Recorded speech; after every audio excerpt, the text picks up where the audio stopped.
ಜಕ್ಕೂರಿನಲ್ಲೂ ಕೂಡ ಮಳೆ ಅವಾಂತರವನ್ನು ಸೃಷ್ಟಿ ಮಾಡಿದೆ. ಶಿವರಾಮ ಕಾರಂತ ಲೇಔಟ್ ಸಂಪೂರ್ಣವಾಗಿ ಮಳೆ ನೀರಿನಿಂದ ಜಲಾವೃತವಾಗಿದೆ. ಜನ ಮನೆಯಿಂದ ಹೊರಬರದೇ ಇರುವಂತಹ ಪರಿಸ್ಥಿತಿ ಅಲ್ಲೂ ನಿರ್ಮಾಣವಾಗಿದೆ. ಜಕ್ಕೂರಿನಲ್ಲೂ ಕೂಡ ಮಳೆಯ ಅಬ್ಬರ ಅವಾಂತರಗಳು ಹೇಳುತ್ತಿರೋದಷ್ಟು. ಶಿವರಾಮ ಕಾರಂತ ಲೇಔಟ್ ಕೂಡ ಸಂಪೂರ್ಣವಾಗಿ ಜಲಾವೃತವಾಗಿದೆ. ಅಲ್ಲಿಯ ನಿವಾಸಿಗಳ ಗೋಳನ್ನು ನೀವು ಗಮನಿಸ್ತಾ ಇದ್ದೀರಿ. ಆಳೆತ್ತರದ ನೀರು, ಅದರಲ್ಲಿ ಓಡಾಡಬೇಕಾದಂತಹ ಪರಿಸ್ಥಿತಿ. ಮತ್ತೊಂದು ಕಡೆ ವೆಹಿಕಲ್ಗಳು ಕೂಡ ಅಲ್ಲಿ ಮುಳುಗಡೆ ಆಗಿರೋದನ್ನು ಗಮನಿಸ್ತಾ ಇದ್ದೀರಿ. ಮತ್ತಷ್ಟು ಡೀಟೇಲ್ಸನ್ನು ಕೊಡ್ತಾರೆ ನಮ್ಮ ಪ್ರತಿನಿಧಿ ಲೋಕೇಶ್, ನೇರ ಸಂಪರ್ಕದಲ್ಲಿ ಜಾಯಿನ್ ಆಗಿದ್ದಾರೆ. ಲೋಕೇಶ್, ಬೆಂಗಳೂರಿನ ಬಹುತೇಕ ಕಡೆಗಳಲ್ಲಿ ಪ್ರವಾಹದ ಪರಿಸ್ಥಿತಿ, ಜನರಂತೂ ನಲಿಗೆ ಹೋಗ್ತಾ ಇದ್ದಾರೆ.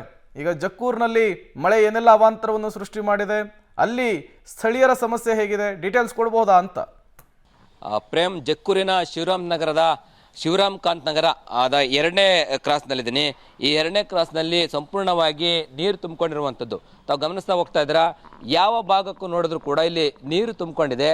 ಜನರು ಓಡಾಡದ ಇರುವಂಥ ಪರಿಸ್ಥಿತಿ ನಿರ್ಮಾಣ ಆಗಿದೆ.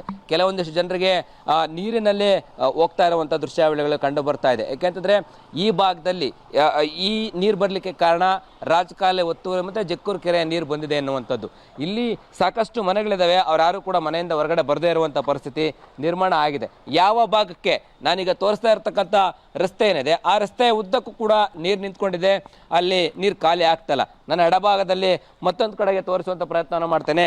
ಅಲ್ಲಿ ಕೂಡ ನೀರು ನಿಂತ್ಕೊಂಡೇ ಇರುವಂಥದ್ದು, ಮೊಣಕಾಲಿನವರೆಗೂ ಕೂಡ ನೀರು ಬರ್ತಾ ಇದೆ. ಆ ನೀರಿನ ಮಧ್ಯೆ ಕೂಡ ಸಾಹಸವನ್ನು ಮಾಡಿಕೊಂಡು ಹೋಗ್ತಾ ಇರ್ತಕ್ಕಂಥ ದೃಶ್ಯಾವಳಿಗಳು ಕಂಡು ಬರ್ತಾ ಇದೆ. ಇಂತಹ ಪರಿಸ್ಥಿತಿ ಜಕ್ಕೂರಿನ ಶಿವರಾಮ್ ಕಾರಂತ ನಗರದಲ್ಲಿ ನಿರ್ಮಾಣ ಆಗಿರುವಂಥದ್ದು. ಬಹುತೇಕವಾಗಿ ರಾತ್ರಿ ಸುರಿದಂಥ ಮಳೆಯಿಂದಾಗಿ ಬ್ಯಾಟರಾಯನಪುರ, ಯಲಹಂಕ ಈ ಭಾಗಗಳು ಎಫೆಕ್ಟಿವ್ ಆಗಿ ಆಗಿರುವಂಥದ್ದು. 156 ಮಿಲಿಮೀಟರ್ ಮಳೆ ಆಗಿದೆ. ಅದರಲ್ಲೂ ಕೊಡಿಗೆಹಳ್ಳಿ, ಸಹಕಾರ ನಗರ ಈ ಭಾಗ ಏನಿದೆ ಬ್ಯಾಟರಾಯನಪುರ, ಅದು ಭಾರಿ ಎಫೆಕ್ಟ್ ಹೊಡೆದಿರುವಂಥದ್ದು.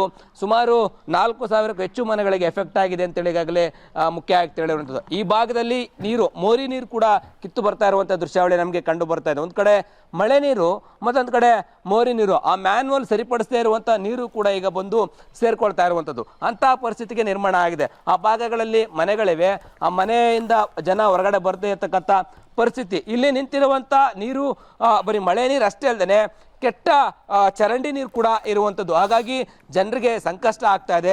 ಯಾವ ಭಾಗ ನೋಡಿದ್ರು ಕೂಡ ನೀರು ತುಂಬಿಕೊಂಡಿದೆ. ಮತ್ತೊಂದು ರಸ್ತೆ ದೃಶ್ಯಾವಳಿಯನ್ನು ತೋರಿಸುವಂಥ ಪ್ರಯತ್ನ ಮಾಡ್ತೀನಿ. ಈ ಭಾಗದಲ್ಲಿ ಸಂಪೂರ್ಣ ಜಲಾವೃತ ಆಗಿತ್ತು. ಇಲ್ಲಿಗೆ ಅಧಿಕಾರಿಗಳು ಯಾರು ಕೂಡ ಬಂದಿಲ್ಲ, ಸಮಸ್ಯೆ ಬಗೆಹರಿಸುವಂಥ ಕೆಲಸಕ್ಕೂ ಕೂಡ ಮುಂದಾಗಿಲ್ಲ. ಬರ್ತಾರ ಅನ್ನುವಂಥದ್ದನ್ನ ಕಾದು ನೋಡಬೇಕಾಗಿದೆ. Prem, okay, thank you Lokesh ತಮ್ಮೆಲ್ಲ ಮಾಹಿತಿಗಾಗಿ.